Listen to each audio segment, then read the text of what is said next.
out how this thing works. Andrea lives with the in-law. I said 125 times. But every so often she comes to the house to complain other than that.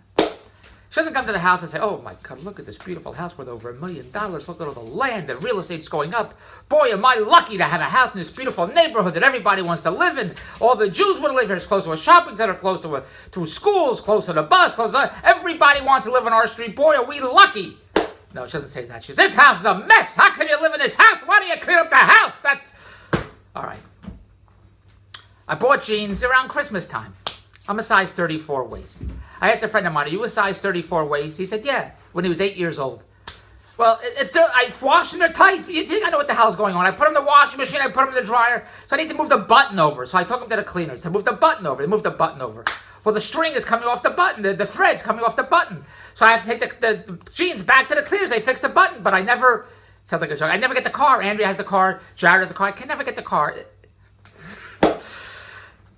Why? How many cars do I need? I need to have a valet service of cars. I'll buy a deal. I need a dealership to have cars.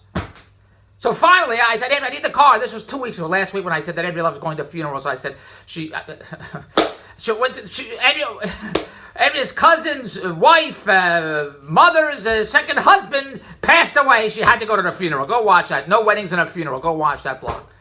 But afterwards, I said, I need the car to go to take these clothes to the cleaners. I never get the car. Yeah, it's an afternoon. It's a week. I need to take the car to the cleaners to fix the button. I got to take Casey. I got to pick Casey and Lauren's girlfriend to work. I'll give you the car after Casey. All right. Well, my jeans had been in the car. It was Wednesday, Thursday, Friday, Saturday, Sunday. I could never get to fix the button. Then Andrea calls me. I went to the cleaners. They're closed. I went to the cleaners. She wasn't there. I went to the cleaners.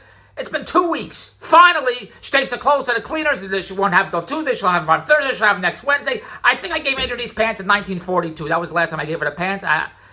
Finally, she's like, I have your jeans. I fixed the pants. I'm going to bring them over. Great. She brings them over. She brings in the pants, the jeans in the house. And what does she say? Dave, where do you want the jeans? Now, I can understand if this was not Andrea's house. I can understand. It's a new house. She hasn't been to the house. She doesn't know anything about the house. Question one, where do I want the jeans? So I said, there's the bedroom.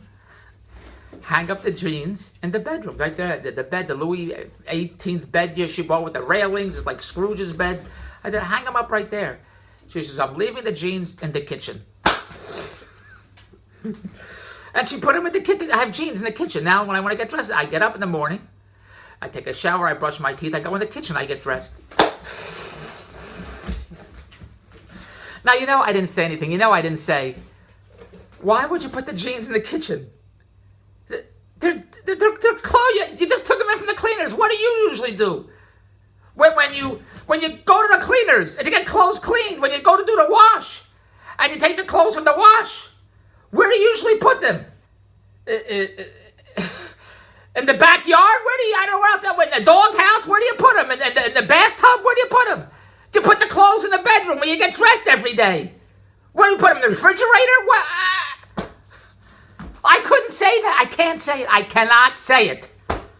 I'll blog about it. I can't say it. I watched Entourage yesterday, the movie. It's fantastic. I saw it in the theaters. I didn't think it was that good in the theaters, but I'm telling you, it's a great movie. They're all great. The director, Ari Gold, I don't know why his career didn't take off as it should. They're all great. The writing was fantastic. Even the kid from that, I See Dead People, he was great. They're all great. The lifestyle of Entourage, the blue skies, the hottest, sexiest girls. Got so much gas I could drive to Beverly Hills. Beverly Hills, the homes, the studios, everything about it is I'm ready to move there right now. Fantastic. And Ari Gold will fight, and he goes insane with idiocy and cockamamie-ness and nuttiness. That kid that in the movie that doesn't like Vince and doesn't like drama, and he screams and yells and he fights. That's not me. That's not me. No, if you're a nut, I cannot convince you. As I told David Jack, my job is not to convince you. My job is to find people that get it. To joint venture with people that get it, where I don't have to explain it to you. You got to get it. And if you get it, just don't give it to me.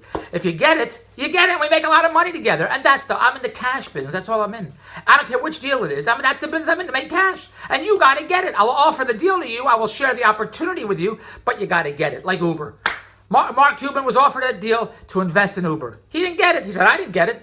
I said that the taxi commission would never do this deal. He didn't get it. He said, I didn't get it. But Chris Sacca got it.